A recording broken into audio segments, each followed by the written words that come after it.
climbed the first wall of the Red Fort and they have hoisted their own flag up there. If you're looking for symbolism, they had talked about reaching the Red Fort. They have reached the Red Fort and they are there at the flagpole where the Tiranga usually flies, and they've put their own flag there. Anyone who wants symbolism, here it is. At 8 this morning, farmers had told India Today while they were breaking the barricades and entering Delhi that they wanted to go to Red Fort. Well, they've reached the Red Fort. They've vastly outnumbered the security forces who've completely failed to anticipate those huge numbers, and they are now at the Red Fort. These are images that are going to be on the front pages of every newspaper tomorrow morning. Red Fort in the background. This is a place where you usually see the Independence Day celebrations, and here you have the farmers at the Lal Killa. They were going for this symbolic image after a lot of violence, after a lot of vandalism, after a lot of criminal activity in different parts of the national capital. These agitators have now reached the Red Fort, where farmers are hoping to once again return this to a legitimate protest. The only problem, though, is that this is something that has gone too far off the rails to perhaps claim what it once was, a truly legitimate and peaceful protest. Can it reclaim a semblance of it being a legitimate peaceful protest after what has happened over the last 5 to 6 hours is something that remains to be seen. The government hasn't reacted yet. The Delhi police has attempted to, but largely been unable to contain the huge numbers of tractors and protesters who've come. I'm going to check if we have a reporter on the ground at the Red Fort. Okay, we don't have any, we have a reporter on the ground in Red Fort, but we'll be going across to them in just a moment because they are still currently getting us these images, so we'll leave them to it. I want to go back to Ankit, who's at the ITO, not very far from Lal Killa. Ankit, defining images coming in right now. The farmers at the Singhu border, I remember telling you earlier this morning that they were headed towards the Lal Killa. They've reached there, Ankit.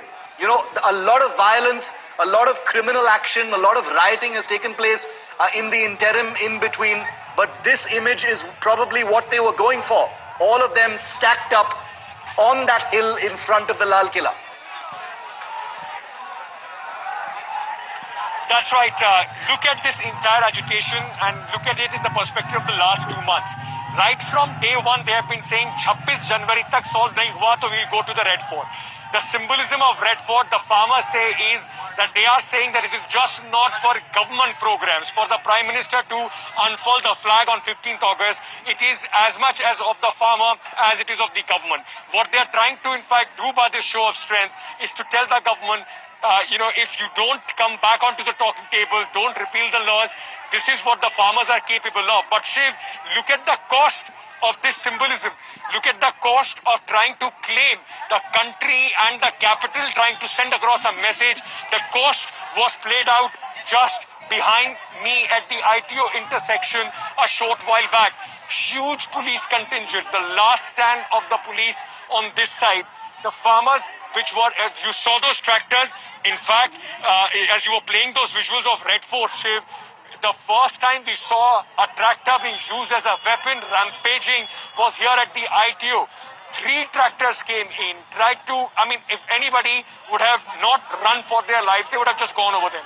They were just removing every obstacle, be it a concrete barricade, a police personnel, or a media personnel. There is a person who, the tractor toppled there when they were trying to,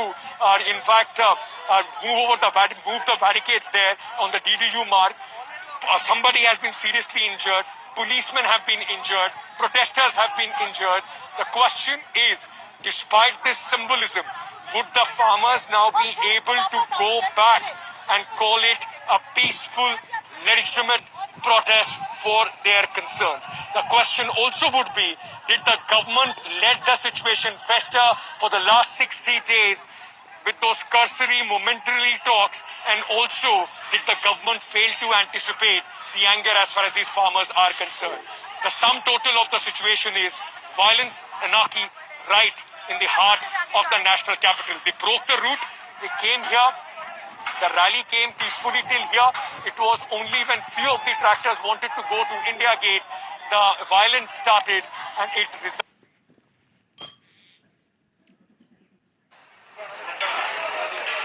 Well, this is the picture that dominates the airwaves right now. This is Lal Killa. I mean, it doesn't get more symbolic. I don't even need to tell you that's the Lal Killa. It's the most recognized monument in the national capital. And the farmers are there. You can see the Tiranga, you can see the Khalsa flag, you can see their flags waving in front of the Lal Killa. This is the image, I'm guessing, after a day of pre-planned anarchy by a huge mob of agitators, perhaps infiltrated by criminal elements, or perhaps it just took that turn. Nobody can know for sure, because the identities of those who indulged in this criminal behavior, including some of those who were driving those tractors and trying to run over cops, is not known just yet.